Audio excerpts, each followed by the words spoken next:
आशा ITI औद्योगिक प्रशिक्षण संस्थान। आशा ITI में सत्र 2023-25 में नामांकन जारी।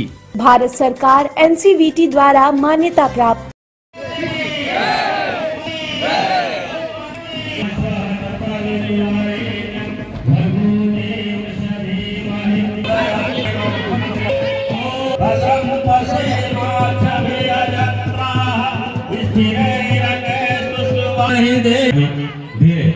धियो यो नः प्रचोदयात्। ओम स्वस्ति नः।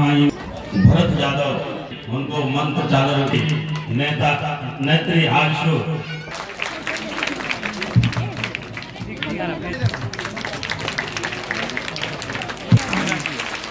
अर्जुन सिंह सभी के कंधे पर मंत्र।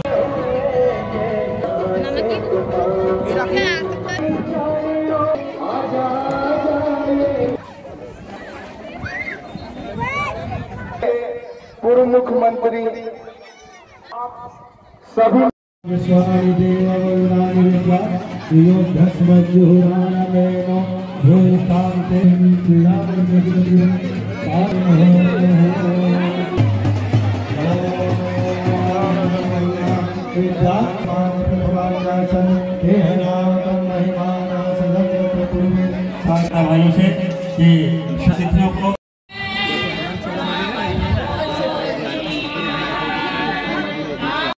को लेकर राहुल श्री रघुवर दास जी समिति के जो संरक्षक बसंत राय मुंडा जी जो हमारे बीच वहां बैठे हुए हैं। सुरेंद्र कुमार साहू सदस्य सह सचिव यक्ष समिति के और इस कबीर को मेरा सौभाग्य है कि गायत्री परिवार के द्वारा श्री श्री 108 यज्ञ में सम्मिलित होने का अवसर मिला। हमारा राष्ट्र का जीवन का आधार हमेशा अध्यात्म से ही रहा और इसीलिए प्राचीन काल से दुनिया में भारत को एक अध्यात्म देश के रूप में जाना जाता है। भारत के हर लोग धर्म प्रेमी और का सपना है कि भारत फिर से विश्व गुरु बने,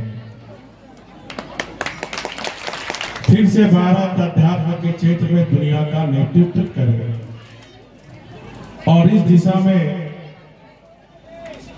काफी सामाजिक धार्मिक संस्थाएं पूरे देश में काम कर रहे हैं।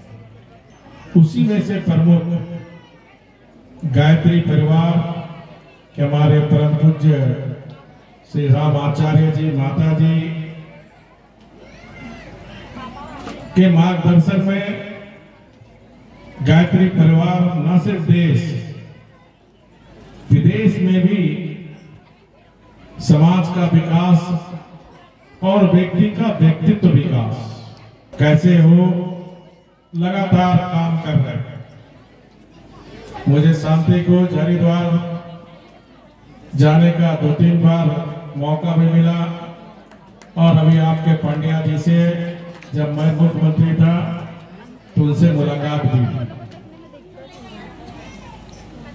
हरिद्वार शांति कुंज अभी जैसे परमेश्वर जी ने अनुरोध किया कि जो लोग नहीं गए तो एक बार जरूर जाए, क्योंकि हरिद्वार देव का भूमि है और ये समाज का विकास और व्यक्तित्व विकास में गायत्री परिवार के द्वारा जैसे अपने प्रतिनिधि परमेश्वर जी ने बताया 7 काम चल रहे हैं, 7 विषय पर काम चल रहे हैं ताकि समाज का विकास हो, एक एक व्यक्ति का विकास हो। आचार्य श्री राम शर्मा जी ने हम सबको एक उपदेश दिया, हम समाज बदलने के पहले सबसे पहले अपने बदले। तो अपने बदलने के लिए हमें क्या क्या करनी चाहिए, अभी परमेश्वर जी ने आपको बताने का काम किया। इस देश में जो अध्यात्म शक्ति है, वो शक्ति नारी शक्ति के कारण, क्योंकि नारी शक्ति में देवी का वास होता है, क्योंकि देवी ने नारी शक्ति को इतनी शक्ति दी है कि लाख मुसीबत परिवार में आए, क्योंकि गरीबी अपने आप में एक अभिशाप है। तो गरीब की बेटी पढ़े, आगे बढ़े, जो माननीय प्रधानमंत्री जी की सोच थी, बेटी बचाओ और जोर से बोलिए, तो ये प्रधानमंत्री जी की सोच को गरीब तक पहुंचे, इसलिए हमने शुरुआत की थी मुख्यमंत्री कन्या सुकन्या योजना, जहां किसी गरीब के घर में अगर बेटी जन्म लेती तो 5,000 रुपया माँ के अकाउंट में जाता था। बेटी 1 क्लास में पढ़ेगी 5,000, बेटी 5वीं पास करेगी 5,000, बेटी 8वीं पास करेगी 5,000, बेटी 10वीं पास करेगी 5,000, बेटी 12वीं पास करेगी तो 10,000। और कोई माता पिता अपनी बेटी को गरीबी के कारण नहीं पढ़ा पाता। अगर बेटी की उम्र 28 वर्ष हो गई, शादी करना चाहता तो मुख्यमंत्री कन्यादान योजना से 30,000 रुपया हमारी सरकार देती थी, यानी एक बेटी पर 70,000 रुपया हमारी सरकार निवेशित करती थी, ताकि हमारी नारी शक्ति शिक्षित है।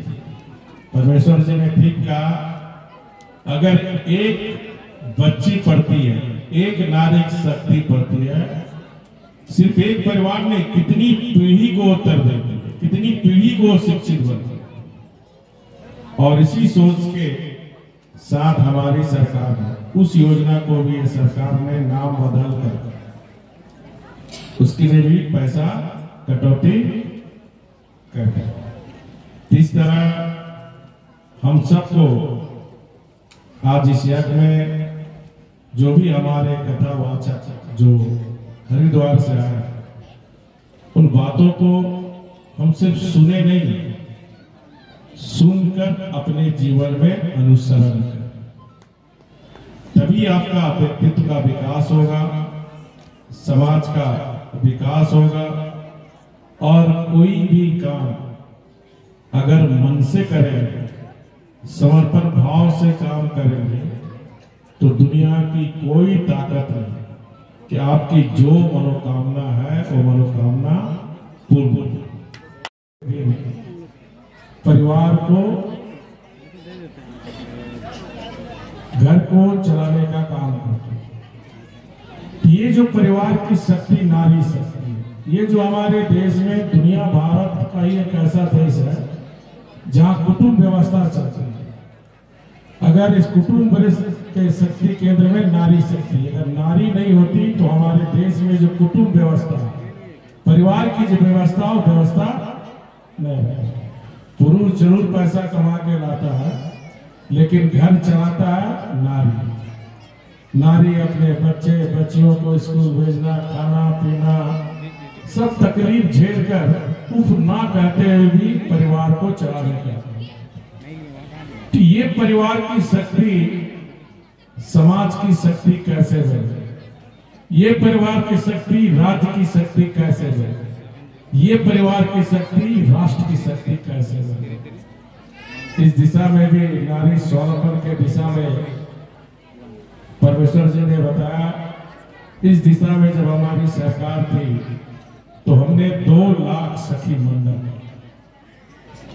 का गठन किया और उस सखी मंडल को राज्य सरकार से 15,000 और बैंक से लिंकेज देकर, क्योंकि झारखंड की आज भी हमारी बहनें 5 रुपया 10 रुपया 100 रुपया जमा करके उस तरह की व्यवस्था काम कर रही थी। तो हमने अधिकारियों को कहा कि हर गांव में हमारा सखी मंडल गठन होना चाहिए। ताकि ये बहनें स्वरोजगार के माध्यम से आर्थिक रूप से सशक्तिकरण, ये जो झारखंड में गरीबी, ये गरीबी को हमें समाप्त करना। इसके साथ साथ आपको पता होगा झारखंड देश का पहला राष्ट्र जहां 50 लाख की संपत्ति में अगर हमारी सरकार हमारी बहन या बेटियों के नाम पर अगर आप रजिस्ट्री कराओगे तो मात्र 1 रुपये में। लेकिन वर्तमान की सरकार उस योजना को खत्म कर दी, क्योंकि अगर हमें झारखंड को आगे बढ़ाना, देश को आगे बढ़ाना, तो नारी शक्ति को हमें आगे बढ़ाना होगा। बिना नारी शक्ति आगे बढ़े ये राज्य और देश नहीं बन सकते। इसके साथ साथ हमने एक और योजना